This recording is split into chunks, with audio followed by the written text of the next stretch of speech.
नमस्कार साथियों, ज्ञान व विद्या यूट्यूब चैनल में आपका हार्दिक स्वागत है, अभिनंदन है। मैं आनंदपाल सिंह जोधा। आज हम जो महर्षि पतंजलि ने क्लेश के जो प्रकार बताए हैं उसके ऊपर चर्चा करेंगे। तो योग दर्शन क्लेश के 5 प्रकार हैं।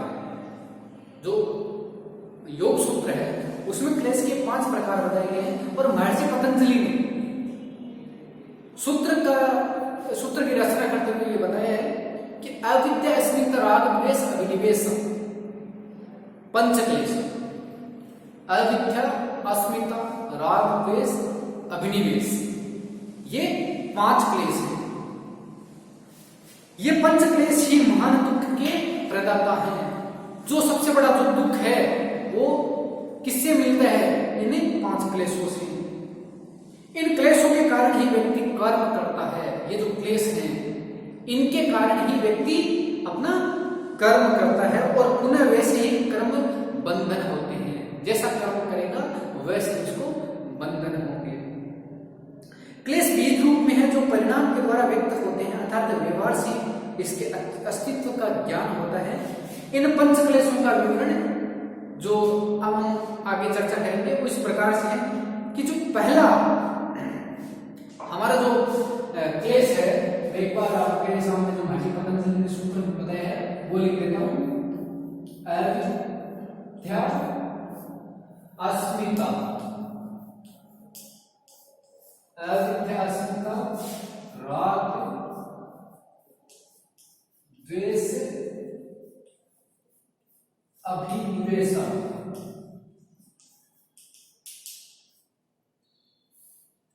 पंचक्लेश।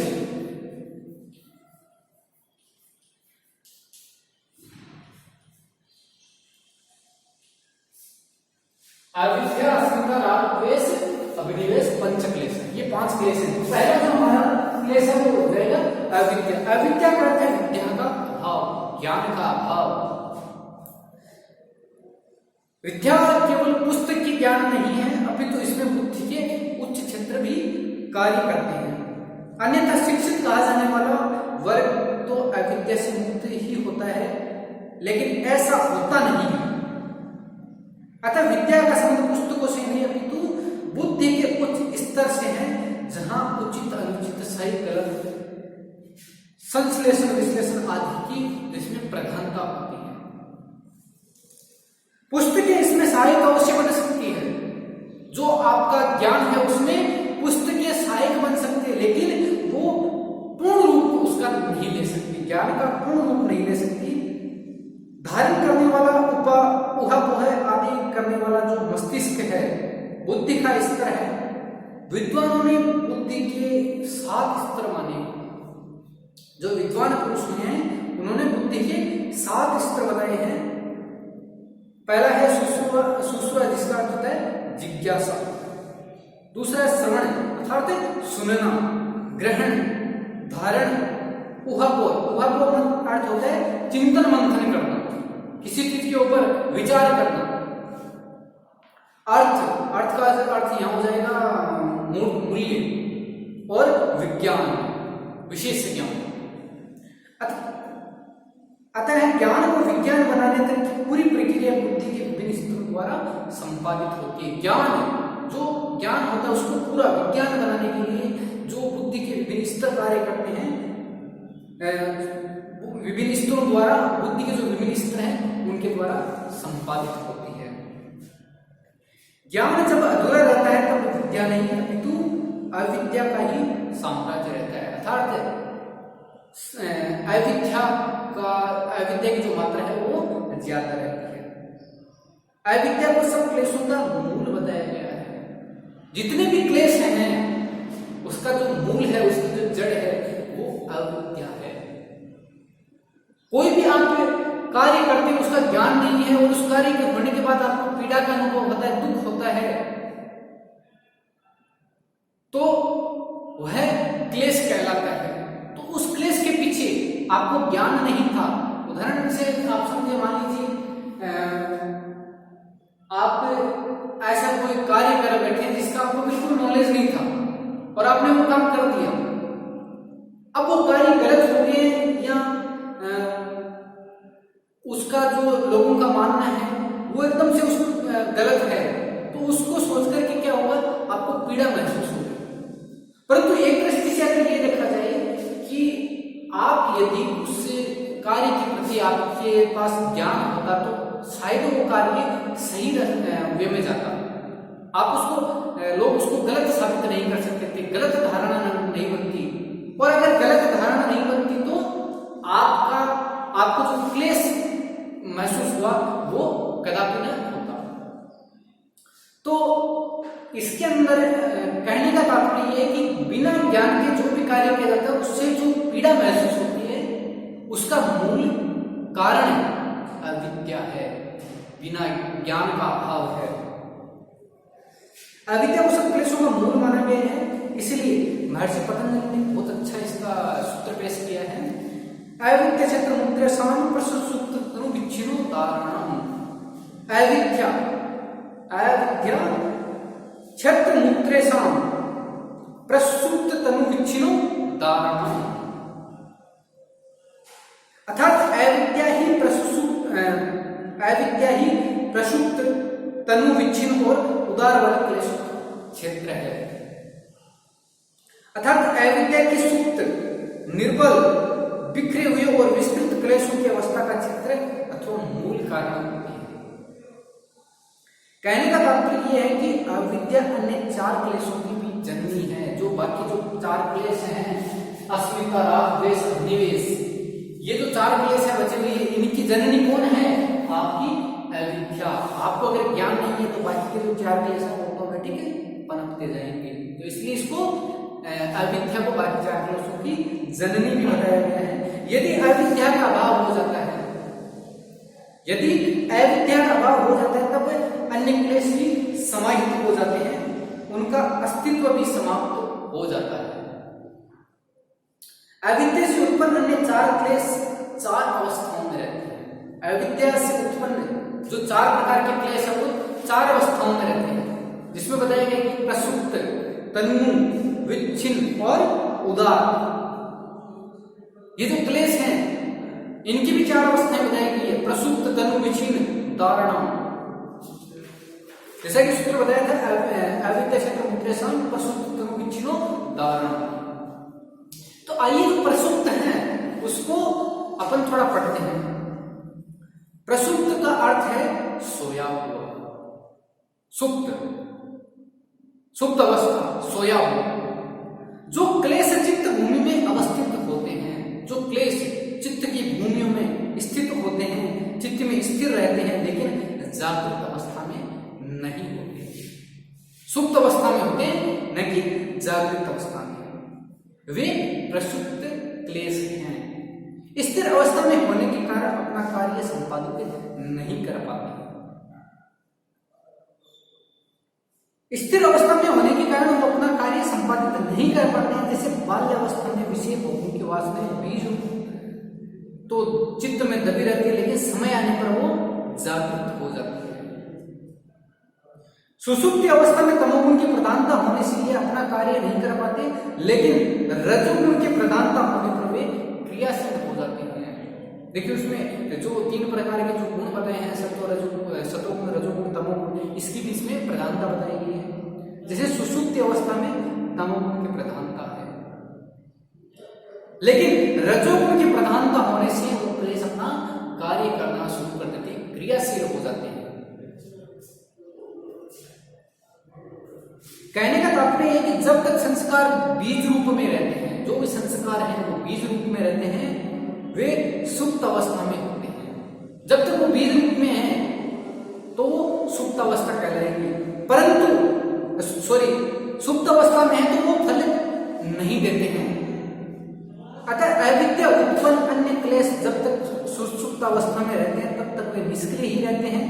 साधना के मार्ग में क्रिया योग के द्वारा इन क्लेशों को सुप्त किया जाता है ताकि ये अपना प्रभाव न छोड़ सके। साधना के द्वारा ये जो क्लेश हैं, इनकी जो अवस्था है उसको सुप्त अवस्था में डाल दिया ताकि ये अपना फल और प्रभाव न दिखा सके, न प्रदान कर सके। नेक्स्ट है जो अवस्था बताई है क्लेश की, वो है तनु। सुप्त होगी तनु।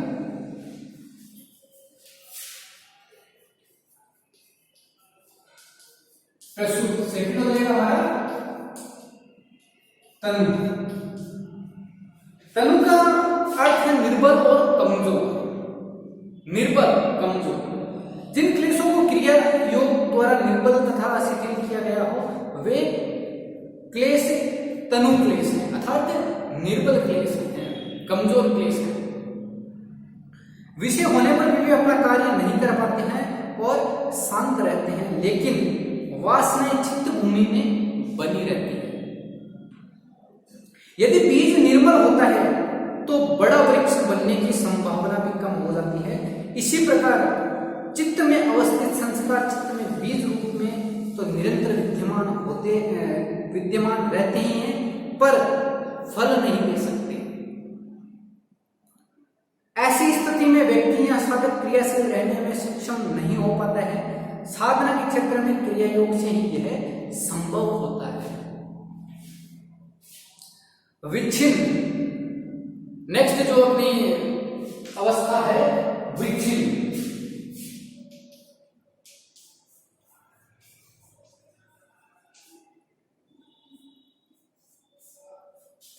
विच्छिन्न अवस्था, विच्छिन्न अवस्था का अर्थ है छिन्न भिन्न, बिखरा हुआ, टूटा हुआ, अव्यवस्थित।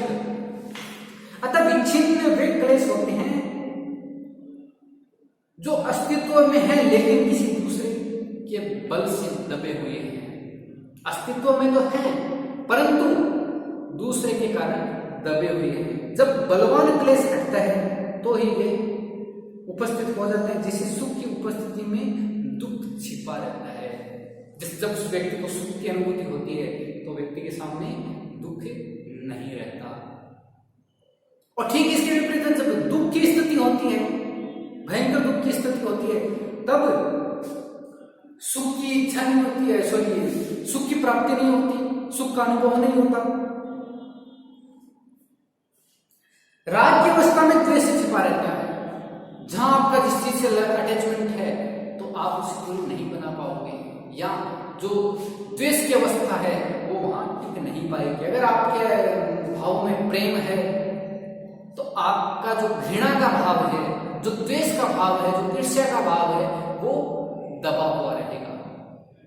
परंतु यदि अगर आपके अंदर ईर्ष्या का भाव ज्यादा है, घृणा का भाव ज्यादा है, प्रेम का भाव है, तो उस अवस्था में जो आपका राग है, जो प्रेम की भावना है, वो बिल्कुल गौण हो जाती है, निम्न स्तर में चली जाती है। अर्थात बलवान के रहते कमजोर असमर्थ ही रहता है। अतः स्पष्ट है कि दो विरोधी तत्व साथ में नहीं रहते। कहने का तात्पर्य है कि दो जब विरोधी तत्व एक मैदान में होते हैं तो एक दूसरे के सामने दोनों में एक ही टिक पाता है। चाहे तो सुख रहेगा तो दुख नहीं रहेगा, अगर दुख की मात्रा अधिक होगी तो सुख नहीं रहेगा। नेक्स्ट अपना उदार।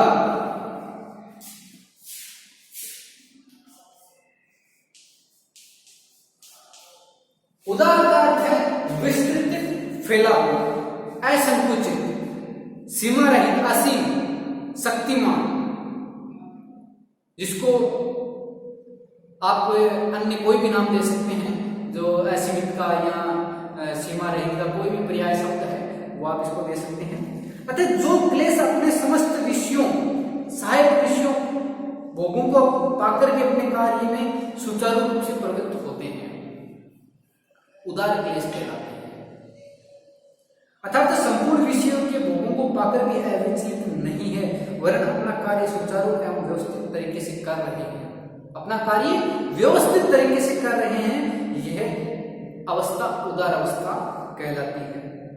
संकुचित एवं निर्बल अवस्था में ऐसा संभव हो ही नहीं सकता। अविचलित वह रहता है जो कमजोर होता है, निर्बल होता है।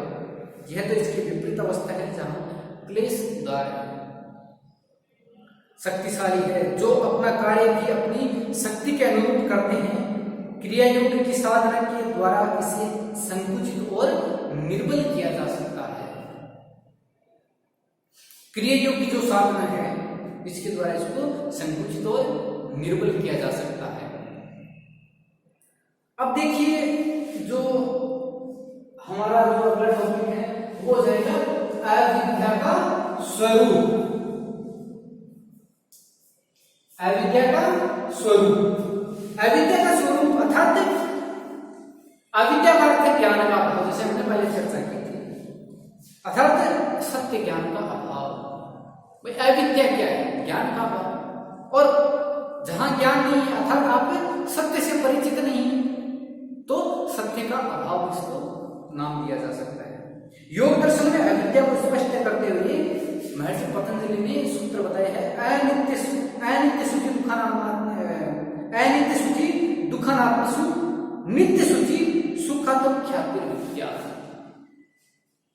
अनित्य शुचि दुखानात्मसु और नित्य शुचि सुखात्म ख्याति विद्या। यह मिथ्या ज्ञान विपरीत ज्ञान है और समय ज्ञान है। इसमें अज्ञान का पर्दा इतना सघन होता है कि सत्य सदैव विपरीत अवस्था में भाषित होता है। ऐसी अवस्था चाहे सामान्य व्यक्ति हो या साधक हो, दोनों के लिए दुखदायी है। जो दुख है उसको अनित्य मानना और जो सुख है उसको नित्य मानना, ये जो विपरीत ज्ञान है, जो वास्तव ज्ञान है उसको विपरीत मानना, ये साधक और जो सामान्य व्यक्ति है दोनों के लिए दुखदायी साबित हो सकता है। अतः अविद्या की चार अवस्थाएं। नेक्स्ट है हमारा अविद्या हो गया, अब आएगा अस्मिता। अस्मिता का अर्थ है मैं मेरापन का भाव।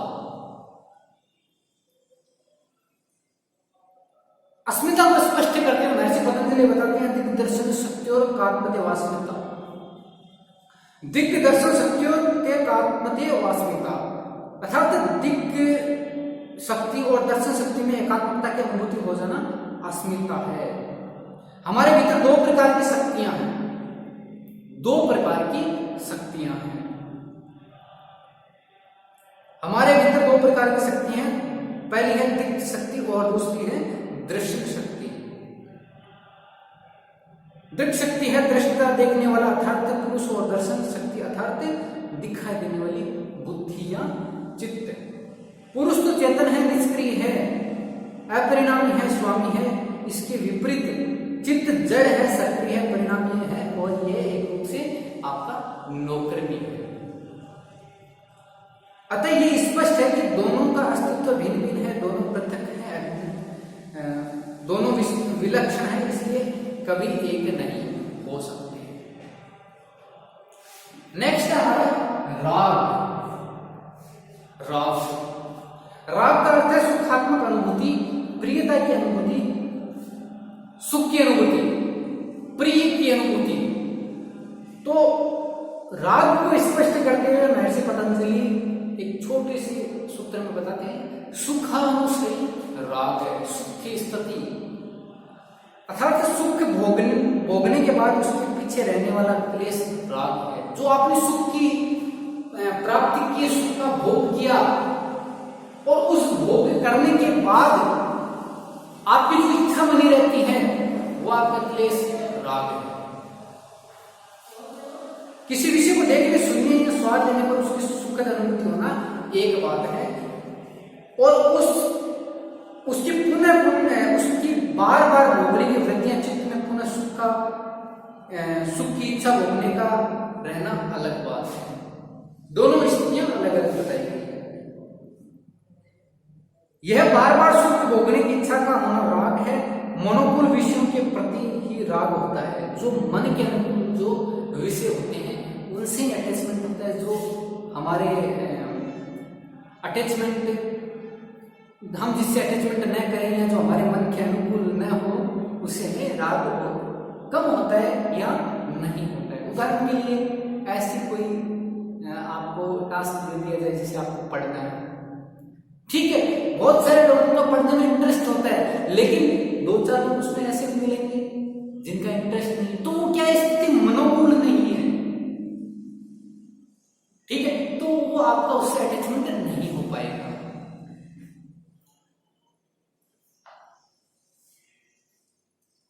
यदि साधक इसके प्रति रागात्मक दृष्टि रखता है तो भी आगे नहीं बढ़ सकता। अतः साधना मार्ग में जाने से पूर्व विषय भोगों की आसक्ति और साधना पथ में यात्रा के दौरान ये सुखद अनुभवों के प्रति रागात्मक वृत्ति साधना पथ में एक क्लेश है। साधना में जाने से पहले व्यक्ति को जो विषयों के प्रति जो आसक्ति थी उसका त्याग कर देना चाहिए, वरना यह साधना पथ में एक क्लेश रूप में साबित होता है, क्लेश रूप में बाधक साबित होता है। साधना का पथ भोग का नहीं अपितु त्याग का है। ध्यान रखिएगा, साधना का जो मार्ग है वो है भोग करने का नहीं है, वो है त्याग करने का। आपको उसमें त्याग करना होता है। अतः यहां स्थूल से सूक्ष्म की ओर जाने हेतु तो कई विषयों से वियोग करना होता है। आपको यदि यहां से यहां तक पहुंचना है तो आपको कई चीजों का त्याग करना पड़ेगा। योग में बताते हैं स्थूल से सूक्ष्म की तरफ आपको विशाल जो अपना सांसारिक जो सुख भोग है, जो क्लेश है, इनसे अगर करके अपने परम तत्व को प्राप्त करना है तो बहुत सारी चीजों का, बहुत सारे सिद्धांतों का त्याग करना पड़ेगा।